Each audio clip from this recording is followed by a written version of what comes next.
Tom and Jane, looking behind me, this is what a lot of Spokane South Hill streets are looking like right now. Across the street here, we're on Bernard and 23rd. This resident here has been chopping up wood. I'm watching him this afternoon. Now, Spokane City crews got to work at about 2 this morning, working to clear away trees and limbs blocking streets.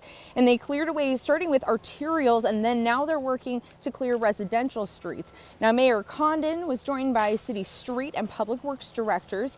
They say they expect to clean up efforts to have those continue through the week. Now, we've seen a few snow plows out today. Street Director Clint Harris says they don't typically prep trucks until about November, but because of that last snowfall we had a few weeks ago, they had a few trucks all ready to go for last night's storm. So this allowed crews to get to the affected areas quickly and start that cleanup process.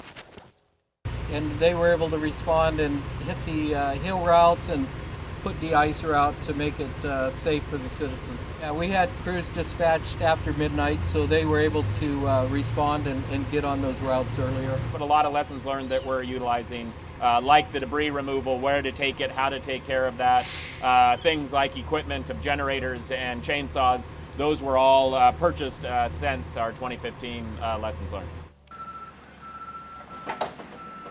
The city street director says there are still about 3 intersections without power on the South Hill, but they are being powered with a generator until Avista can return power to those areas. Now, as crews continue to clear arterial streets and work toward residential, they are asking citizens to clear away debris from sidewalks. Now, moving ahead, the city says it may be sending out de-icers overnight and over the next few days to those areas where we can see some heavy slick ice from leftover snow.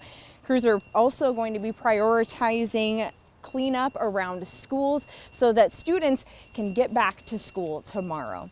Reporting from the South Hill, Amanda Rowley, KREM 2 News.